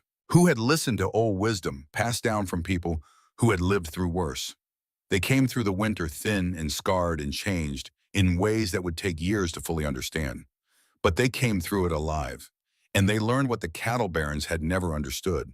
That preparation was worth more than ambition. That 600 pounds of vegetables buried under a cabin floor was worth more than 50,000 head of cattle standing on 100,000 acres of open range. That the woman who digs a hole and fills it with potatoes knows something the man who buys 50,000 cattle on credit does not. And the something she knows is this: you cannot eat confidence. Cordelia Ashford came to Ingrid's cabin one last time. It was late May. The snow had melted everywhere except the highest peaks. The roads were rivers of mud, but they were passable. Wagons moved again. People moved again. The world was remembering how to function. Cordelia walked the 2 miles from what remained of the Ashford Ranch. No carriage, no horse. On foot in a plain wool dress, the silk and the cameo, and the 16 covered buttons long gone. Sold or traded or abandoned during the desperate weeks when the last of the food ran out, and Cordelia discovered capabilities she never knew she possessed. She discovered she could barter her piano for a sack of flour and not feel diminished by the exchange. She discovered she could chop firewood and haul water and build a fire from kindling and cook a meal from almost nothing. She discovered she could do every single thing that servants and money had done for her for 34 years. Her children walked behind her, thin but upright, silent but alive. Alive because a woman who owed them nothing had fed them for 5 months out of a pit beneath a cabin floor, while their father's empire dissolved around them. Cordelia stood in Ingrid's yard with the May sun on her face. She looked different than she had in September, different than she had in February, different than she had in April when she stood in this same yard with her husband's blood still fresh in her memory. She looked older, aged not by time but by the specific education that comes from discovering that everything you believed was wrong, and that the things you mocked were the only things that mattered. But she also looked stronger, the kind of strength that does not come from comfort, that can only be forged in the fire of loss, the strength of a woman who had been broken and had chosen to put herself back together in a different shape. I do not know how to thank you. Her voice was steady now, no longer the bright projecting Boston voice, no longer the broken whisper of February. Something in between, something that belonged to the woman she was becoming. You saved my children's lives. You saved mine. And I repaid you with contempt. Ingrid was in the garden, kneeling in the dirt. The same posture Cordelia had found her in 9 months ago, when she arrived in her carriage to mock the crazy Swedish widow. But this time the dirt was wet and dark and full of the promise that only spring dirt has. The promise that something planted now will grow, that the wheel keeps turning, that death is not the end but only a pause. She was using the trowel. Grandmother Astrid's trowel, the birchwood handle warm in her grip, pressing open furrows for the first potato seeds of the new season. You repaid me by keeping your children alive. Ingrid did not look up. That is enough. Cordelia watched her work for a moment. Next year you will store your own food. Next year you will be ready.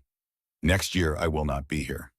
Cordelia looked around at the valley, at the cattle bones whitening in the spring sun, at the empty ranch houses and the collapsed barns and the abandoned corrals, at the wreckage of an economy and a way of life and 100,000 dreams that had all frozen to death along with the cattle. I am taking my children to Boston. I cannot face another winter in this place. I do not have the strength. She paused. I thought civilization had come to Montana. I thought trains and telegraphs and money meant that we did not have to be afraid anymore. I thought we were beyond all that, beyond hunger, beyond cold, beyond the kind of fear that makes a person bury potatoes under a floor. She looked at Ingrid, at the woman kneeling in the dirt with the trowel in her hand and the sun on her back, planting food that would grow through the summer and be stored in the fall and eaten through the winter by someone who needed it. The endless cycle of preparation and provision that had kept Ingrid alive and kept 11 families alive, that had kept the memory of grandmother Astrid alive, that had kept alive the lessons of a Swedish famine that happened 50 years ago and 8,000 miles away. I was wrong. Cordelia's voice dropped. Civilization is a word. Winter is real. Ingrid set another potato seed in the furrow. She covered it with dark, wet earth. She pressed it down with the flat of the trowel.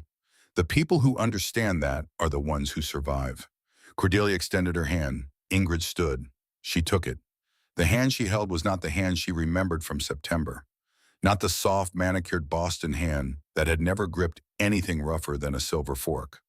This hand was cracked and calloused, the nails broken, the skin rough from months of work that no amount of cream or care would ever fully reverse. The permanent record of a winter that had rewritten everything Cordelia Ashford believed about who she was and what she was capable of. Ingrid squeezed the hand once, then let it go. Cordelia turned and walked away down the road, her 3 children behind her. Single file, the oldest carrying the youngest, walking south toward the railroad that would take them east to Boston and away from Montana forever. Ingrid watched them go until they were small on the road and then gone. Then she turned back to the garden and opened another furrow. Grandmother Astrid had died that winter. Ingrid learned this in June when the roads were finally clear enough for letters to reach her. A note from her uncle in Helena, written in Swedish, brief and matter-of-fact, the way such notes always were. Mother passed in her sleep on February 14th. She was 83 years old. She did not suffer. She is buried on the hillside overlooking the valley. Ingrid read the letter 3 times. Then she folded it and put it in the wooden box where she kept important things. The marriage certificate with Henrik's name on it, the deed to the land, a lock of hair she had cut from her own head on the day she buried her husband because she had nothing else to give him. She did not cry. She had cried enough for one lifetime. Instead, she went to the coat hanging by the door and put her hand in the pocket and closed her fingers around the trowel.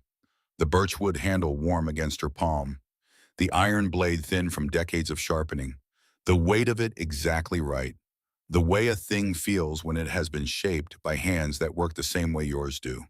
The same grip, the same calluses, the same knowledge passed from mother to daughter to granddaughter through the medium of blistered skin and aching backs. 3 women had held this tool before her. Her great-grandmother, who had dug the last turnip from frozen Swedish earth and died with empty hands. Her grandmother, who had carried the trowel across an ocean and half a continent and taught a 7-year-old girl how to build a root cellar in dirt floor. Her mother, who had died young and left nothing except the knowledge she had passed on in the years she had. Now Ingrid held it, the last in the line, the keeper of the knowledge. She thought about placing the trowel in the box with the other important things. A relic, a remembrance, something to look at when she wanted to feel connected to the women who had come before. But her hand would not let go. Grandmother Astrid would not want it in a box. She would want it in a garden, in the hands of someone who was still digging, still planting, still storing food for the people she had not met yet. Tools were not for remembering. Tools were for using, and there was still so much work to do. Silas Thornburg came every week through the summer. He helped Ingrid expand the garden, 3 times the size it had been before. Potatoes in rows 12 inches apart, turnips and carrots and cabbage, beans climbing up poles he had cut from the forest above the valley. He helped her dig a new root cellar, wider and deeper than the one beneath the cabin floor, capable of holding 2,000 pounds if they filled every inch. Enough for a year if it came to that. Enough to share with every family in the valley if winter decided to test them again. He did not speak much while he worked. Ingrid did not speak much either. They worked in the particular silence of people who are building something together and do not need to discuss what they are building or why. She learned things about him in that silence. She learned that he had lost a brother to a Kansas blizzard in 1878. The lesson had stayed with him the way such lessons do, not as a thought but as a reflex, a tightening in the chest when the clouds moved wrong, a compulsion to prepare that other people did not understand. She learned that he had come to Montana alone.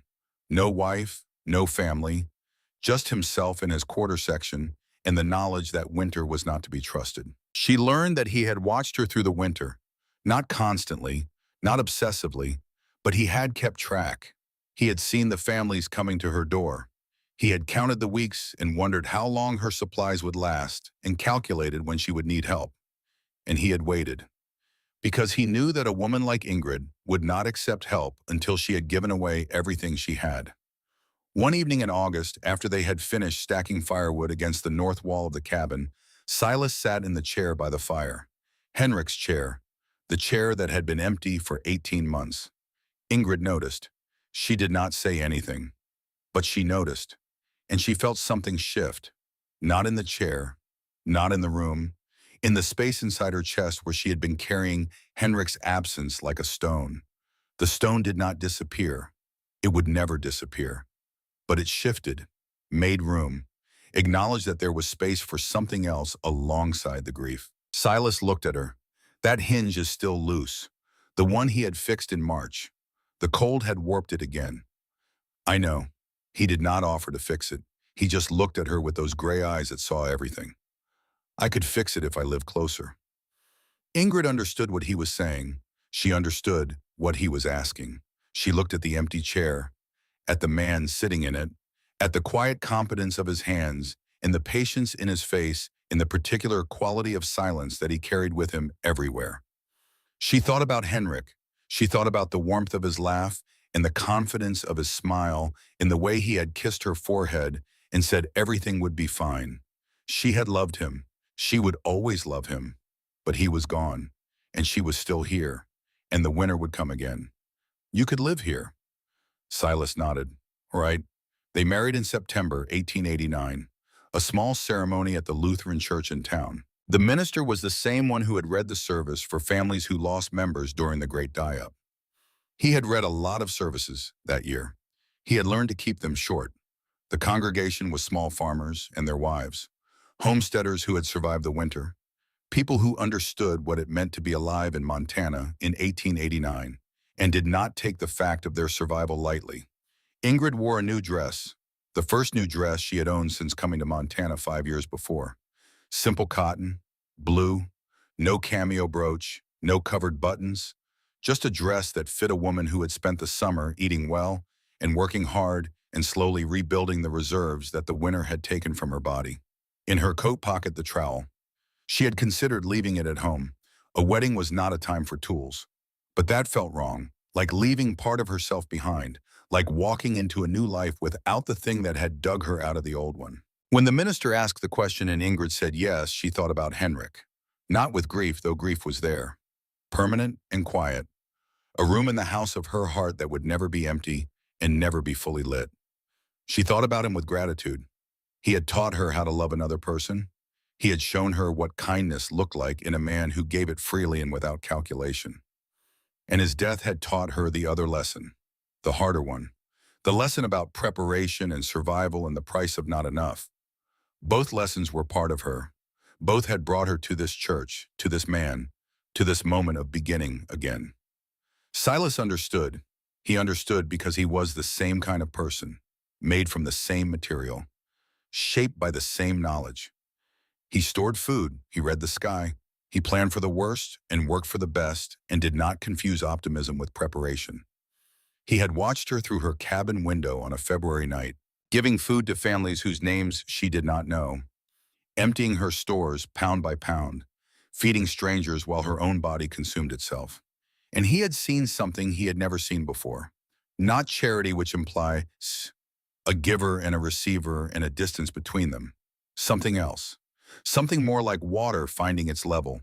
Food moving from where it was to where it was needed. Naturally, without ceremony, without expectation of return. He had fallen in love with the act before he fell in love with the woman. And when spring came and he helped her plant her garden, he was not courting her. He was joining her. There was a difference, and both of them knew what it was. They raised 4 children, 2 boys and 2 girls, born between 1890 and 1897. Each one entering the world in the farmhouse that Silas and Ingrid built together on the land where the original cabin still stood. Each one taught from the day they could hold a spoon that food was not a thing to be taken for granted, that a full plate was not a right but a result, the result of work done months before the plate was set on the table. That winter was not a season to be underestimated or romanticized or spoken of casually by people who had never watched it kill, that the difference between the families who survived and the families who did not was not wealth or luck or the number of cattle on the range. It was preparation. It was the work done in summer that kept you alive in February. It was 600 pounds of potatoes buried in a hole under a cabin floor by a woman who had lost everything she loved and decided that losing everything was not the same as being defeated. Every autumn, the children helped fill the root cellar. They carried sacks of potatoes down the ladder. They stacked them on the shelves. They packed carrots in sawdust and wrapped cabbage in newspaper and hung strips of dried meat on hooks driven into the walls. They did this the way other children did chores, with varying degrees of enthusiasm and complaint. But they did it, and Silas and Ingrid stood at the top of the ladder and watched their children work and said nothing. Because the lesson was in the doing, not in the telling. Children who carried food into a root cellar with their own hands understood something about survival that no amount of sermons or lectures could teach. You had to feel the weight of a sack of potatoes on your shoulder. You had to smell the cool earth at the bottom of the pit. You had to see the shelves fill up and know that each jar and each sack was a day of life, a day that you had earned with your hands, a day that no blizzard could take away from you. Odin died in the spring of 1893, an old dog by then, gray in the muzzle, slow to rise in the mornings, but still present, still watching, still lying at Ingrid's flat when she sat by the fire in the evenings. He died peacefully in his sleep, beside the hearth where he had spent 1,000 winter nights. Ingrid buried him behind the original cabin, near the grave where Henrik lay. She marked the spot with a stone she had carried up from the river. She did not krontita, but she sat beside the grave for a long time, running her fingers over the stone, remembering the Tang who had been with her through the worst of it, who had kept her company when company was the only thing standing between her and the darknesses that waits at the edge of every long night. He had been a good dog. He had done his job. Now he could rest. The cabin where Ingrid had buried 600 pounds of food beneath the floor stood until 1923.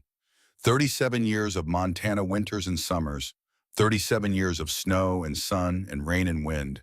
The logs darkened with age. The roof was repaired and re-repaired.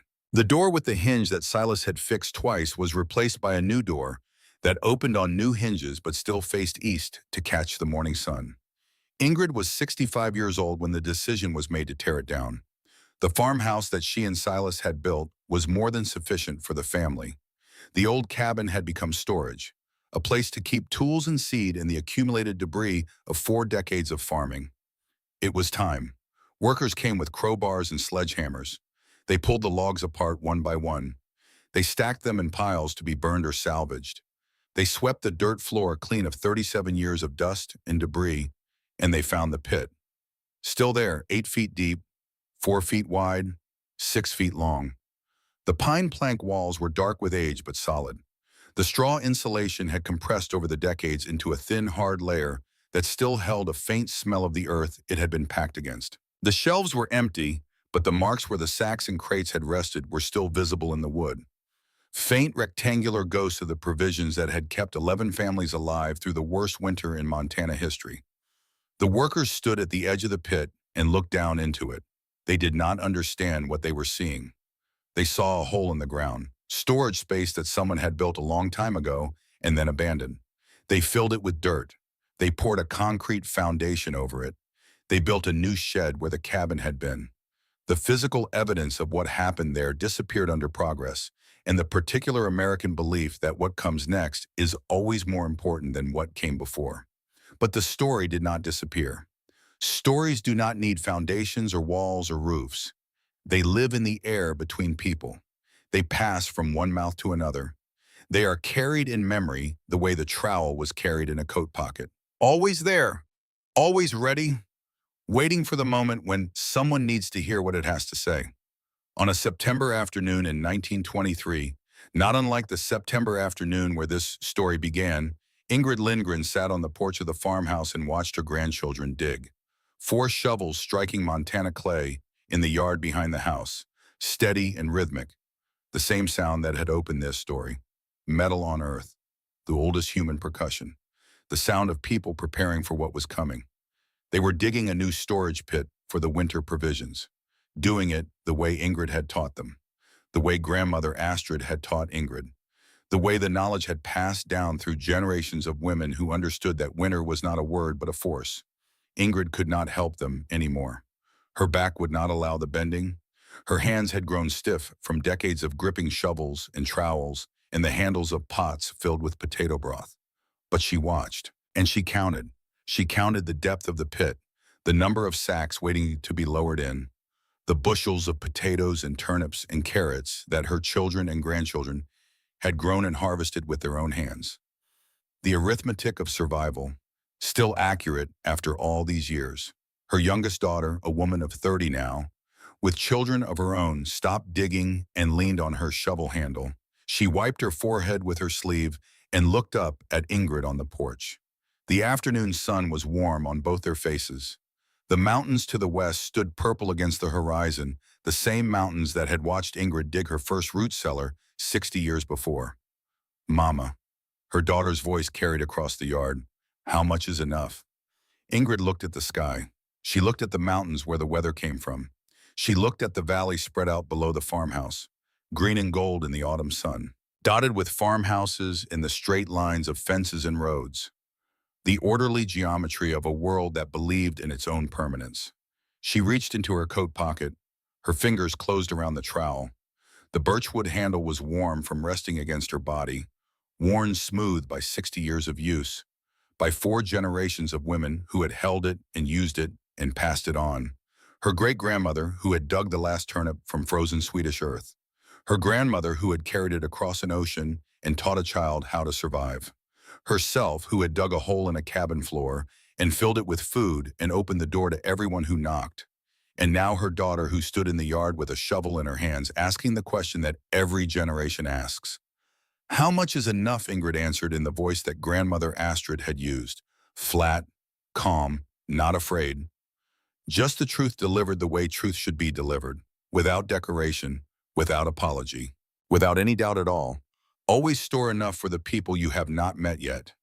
Her daughter looked at her for a moment. Then she nodded. The way Ingrid had nodded when grandmother Astrid said the same words to her 60 years ago in a cabin in Minnesota. The nod of someone who does not yet fully understand what they have been told, but who recognizes its weight and files it away in the place where important things are kept. The place that does not forget. The daughter picked up her shovel and went back to digging, and the sound of metal striking earth filled the September air. Steady and slow and heavy, the rhythm of preparation, the rhythm of people who knew what winter meant and intended to be ready when it came. Ingrid sat on the porch and watched, the trowel warm in her pocket, the sun warm on her face, the sound of digging steady and rhythmic and beautiful. The sound came first, before the woman, before the cabin, before the story that would outlive them all. The sound came first, and the sound came last, and in between there was a woman and a hole in the floor, and 600 pounds of food, and a winter that lasted 7 months, and a door that opened every time someone knocked. That is the story. That is all of it, and it is enough.